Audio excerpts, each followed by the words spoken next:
মই আকৌ কিছুমান নতুন অফাৰ লৈ আহি গ'লো এইচআৰ অটো এজেঞ্চিৰ মুন্দিয়া শ্বৰুমত। তো বাইকত বৰ্তমান অফাৰ চলি আছে। আপুনি যদি এতিয়া বাইক লয় পাই যাব 6টাকৈ অফাৰ। 6টাকৈ অফাৰ আপুনি প্ৰতিটো বাইকৰ লগত ক্ৰয় কৰিলে আপুনি 6টাকৈ অফাৰ পাই যাব। আৰু সেই 6টা অফাৰ কোনটো বাইকত পাব, কিমান ডাউন পে'মেণ্ট দিব লাগিব, আৰু কোনটো বাইক ইয়াতে এভেইলেবল আছে, কি বাইক ল'লে কোনটো কিমানখিনি ডাউন পে'মেণ্ট দিব লাগিব, আৰু কি অফাৰ আছে, কোনটো বাইকত অফাৰ আছে, সেই গোটেইখিনি আজি আপোনালোকক অলপ জনাই দিম। এইফালে আছে আমাৰ এইচআৰ অটো এজেঞ্চিৰ মেনেজাৰ। তো কেনে আছে? হয়, নমস্কাৰ। কেনে আছে? ভালে আছে।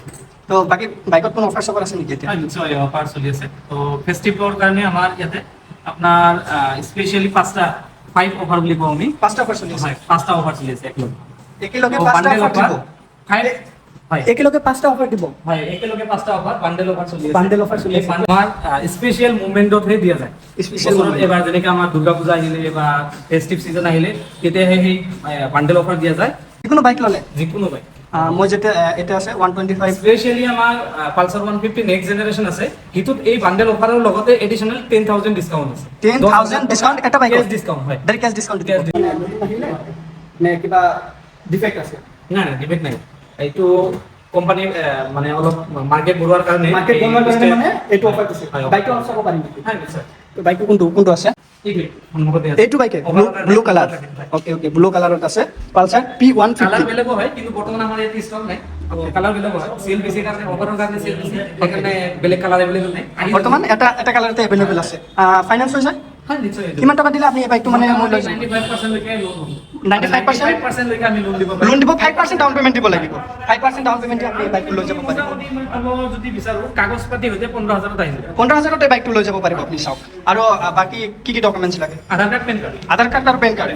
আৰু যদি কোনোবাই কয় আমি একাউণ্টৰ পৰা কিস্তি কাটা চিষ্টেম কৰিম, তো তাৰ কাৰণে মাত্ৰ কি ফাইনেন্স আছে আপোনাৰ ইয়াতে? কি ফাইনেন্স হয়? Bajaj finance, IDFC bank. বাকী বাইকত এই যিটো অফাৰ আপুনি ক'লে 5টাকৈ অফাৰ আছে। 5টা এই বাইকত যদি যেনেকৈ 10,000 ডিছকাউণ্ট দি আছে আৰু সেই অফাৰ পাম। ডিছকাউণ্ট প্লাছ লগতে 5টা অফাৰ পাব।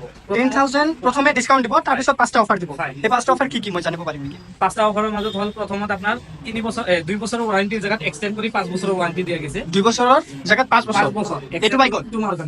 ইটো বাইকত নহয়, অল বাইকত। সকলো বাইকত যেনেকৈ এই গ্লাছ হয়, লেগ গাৰ্ড হয়, এইবিলাক আমাৰ এইবোৰ বৰ্তমান কোম্পানীৰ পৰা নাহে? হয়, কোম্পানীৰ ফালৰ পৰা নাহে। এচেছৰিজ এইবিলাক কাষ্টমাৰে নিজাববীয়াকৈ কিনিব লাগে। আৰু নিকিনিলে এইবিলাক মানে সদায় নেকেড গাড়ীটো ল'ব পাৰে। নেকেড গাড়ীটো ল'ব পাৰিব, কিন্তু এইবোৰ এক্সট্ৰা লগাব লাগে। আৰু আপুনি এইটো ফ্ৰী দিছে? লগাই ফ্ৰী দিছো। ওকে। প্লাছ এইটো হ'ল 2 নম্বৰ অফাৰ। 3 নম্বৰ অফাৰ হ'ল বাইক কভাৰ। বাইকটো ঢাকি ৰাখাৰ বাবে এইটো এটা ভাল বাইক। আপুনি য'তে মতে থলেও আপুনি বাইকটো ঢাকি ৰাখিব পাৰিব। এটা বাইক কভাৰ আপুনি ফ্ৰী পাই আছে। আৰু 500 টকাৰ পেট্ৰল দিয়া যাই আছে। 4 নম্বৰ অফাৰ। 4 নম্বৰ অফাৰত আপুনি ইয়াৰে পৰা যে যাব আপোনাক 500 টকা মানে 5 লিটাৰ পেট্ৰল, সেই হিচাপে 500 টকা আপোনাক দি দিব। আৰু বান্ডেলৰ লাষ্ট অফাৰ হ'ল আপোনাৰ 2টা হেলমেট। 2টা হেলমেট। তো যদি আপুনি এই বাইকটো ক্ৰয় কৰিব বিচাৰে মোটামুটি কিমান ডাউন পে'মেণ্ট বুলি ক'লে? মোটামুটি 15,000 মানে লৈ যাব পাৰিব। ওকে 10,000 টকাৰ ডিছকাউণ্ট হৈ আপুনি এইটো 15,000ত আপুনি এই বাইকটো ডাইৰেক্ট ঘৰত লৈ যাব পাৰিব। বেলেগ কোনো কাগজৰ পইচা নালাগে, বাইকটো একো নালাগে। আৰু বৰ্তমান ৰেট অফ ইণ্টাৰেষ্ট কিমান আছে? ৰেট অফ ইণ্টাৰেষ্ট আপোনাৰ 6 টকা 40 পইচা 1 বছৰত। তো সেই হিচাপে কোনোবাই যদি মেক্স কিমান দিন আমি লোন কৰিব পাৰিম? আমাৰ 14 টকালৈকে আছে। নাই মেক্স কিমান দিনলৈকে লোন কৰিব পাৰিম? 4 বছৰ। 4 বছৰলৈকে মেক্সিমাম কৰিব পাৰোঁ। আৰু লয়েষ্টত কিমান আছে? আজিলৈকে নতুন অফাৰ আহিছে 60 মাহলৈকে পাৰি। 60 মাহলৈকে। লয়েষ্টত কিমান মাহ কৰিব? মই বৰ্তমান মানে মোৰ হাতত পইচা কম আছে, মানে মোৰ হাতত পইচা কম আছে, মানে 1 মাহৰ ভিতৰত মই পইচা পাই যাম। 3 মাহৰ কাৰণে লয়েষ্ট কৰিব। কিমান টকা বেছি যাব? 3 মাহত মোটামুটি আপোনাৰ 3,500 মান বেছি যাব। 3,500 টকা বেছি যাব। আৰু আৰু মই শুনা মতে বৰ্তমান বাজাজৰ বিগেষ্ট পালচাৰ NS 400 লঞ্চ হ'লে, আপোনালোকৰ ইয়াত আছে নেকি? আছে ষ্টক নিশ্চয় আছে। তো এভেইলেবল হৈছে। তো আমি গাড়ীকেইটা বুকিঙৰ কাৰণে আনা হৈছে, ডেলিভাৰী দিয়া নাই। হঠাৎ হৈ গ'ল কাষ্টমাৰে। এইটোৰ লগতো অফাৰ আছে নেকি? হয়, এইটোৰ লগত 5 বান্ডেল অফাৰ আছে। 5 বান্ডেল অফাৰ। যদি আপুনি NS 400 ল'ব বিচাৰি আছে, তো কিমান ডাউন পে'মেণ্ট দিব লাগিব? এইটো মোটামুটি 25,000 ডাউন পে'মেণ্ট দিব লাগিব।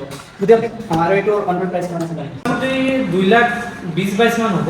2,20,22 মান অন-ৰোড নে? অন-ৰোড প্ৰাইচ 2,20,25 মানে এপ্ৰক্স আৰু মানে 22-23 বা 23 ধৰি লওক, মই চাই দিব পাৰিম, একজেক্ট মোৰ মনত নাই। মোটামুটি কাগজ পাতি বাহিৰে আপোনাৰ 1,85,000 মান হ'ব। 1,85,000। NS 200 দাম দেখোন। NS 200 নাহে, মানে NS 200 প্ৰাইচ কিমান আছে?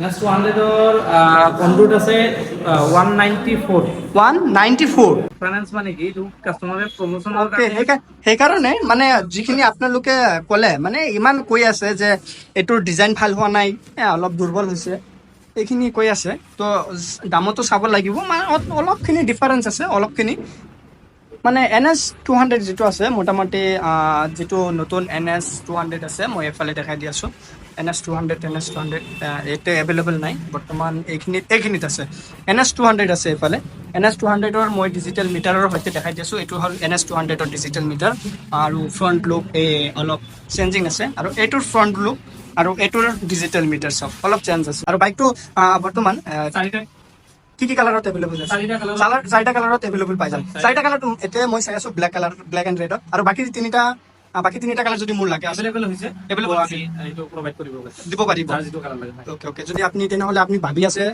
NS 200 ল'ব সেইটো দামতে আপুনি NS 400 লৈ যাব পাৰিব 400Z লৈ যাব পাৰিব পুৰা মজাৰ বাইক ডমিনাৰৰ ইঞ্জিন ইউজ কৰা হৈছে আৰু ফিচাৰো বহুত চেঞ্জিং হৈছে NS 200তকৈ বহুত বেটাৰ অপশ্যন দিয়া হৈছে 400ত বহুত আনকমন বাইক হয় এতিয়ালৈকে বহুত মানে নাহে বুলি ক'ব পাৰি ৰাস্তাত সেইটো লিমিটেড মাৰ্কেটত বা ৰাস্তাত